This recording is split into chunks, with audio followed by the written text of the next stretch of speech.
அம்மா. என்ன பொண்ணு? ஒரு நிமிஷம் உட்காரு. என்னாச்சு? உட்காருமா. சொல்லு. உட்காரு.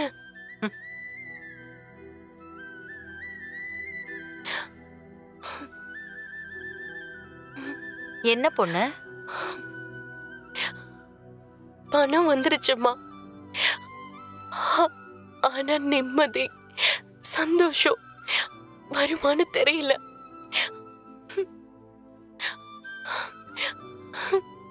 நான், கவிதா, வினோத், நீ, அப்பா ஊர்ல சேர்ந்து இருந்த சந்தோஷம் மறுபடியும் வருமாமா?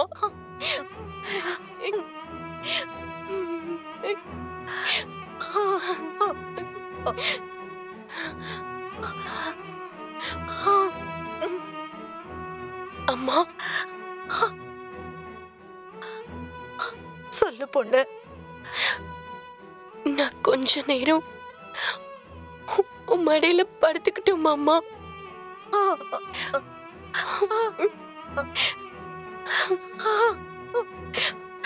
படுத்துக்கோ பொண்ணு, படுத்துக்கோ.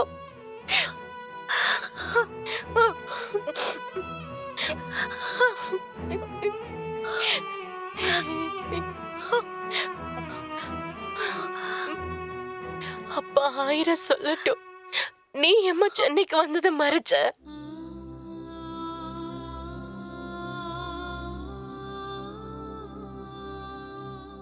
பொண்ணு, எனக்கு உடம்பு சரியில்லாதப்போ அப்பா கிட்ட அத்தை காசு கொடுத்து உதவி பண்ணாங்க இல்லடி. சொந்த தம்பின்னு கூட பார்க்காம அத்தை திடீர்னு அதை கேட்டு நெருக்குனதும் அப்பாவுக்கு என்ன பண்றதுன்னே புரியல. நம்ம குடியிருந்த வீட்டையே அவங்களுக்கு எழுதி கொடுத்துட்டாரு பொண்ணு.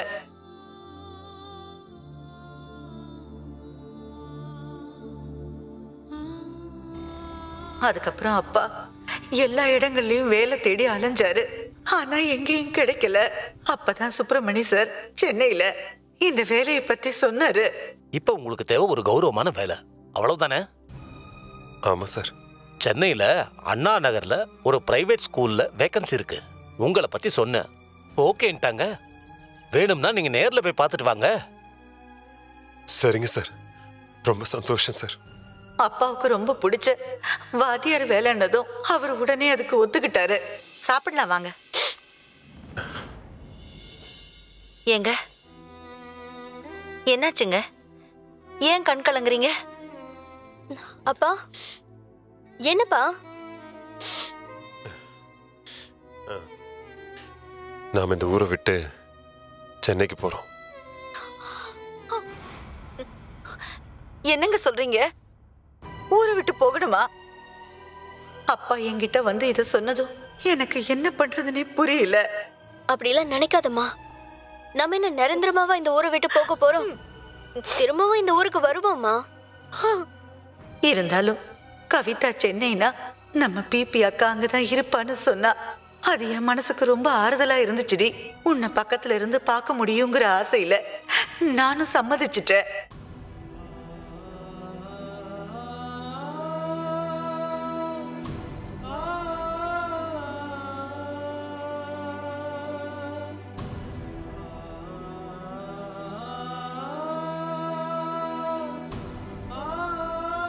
இத்தனை நாள் வாழ்ந்த வீட்டை விட்டுட்டு வந்தப்போ உங்க அப்பா கதறினத இப்ப நினைச்சாலும் எனக்கு ஈரக்கொலையே நடுங்குதுடி. ஐயோ, வழி வழியா நம்ம முன்னோர்கள் வாழ்ந்த வீடு இது. எனக்கு இது வீடு இல்ல, கோவில். நல்லது கெட்டதுன்னு பல விஷயங்கள் இந்த வீடு பார்த்திருக்கு.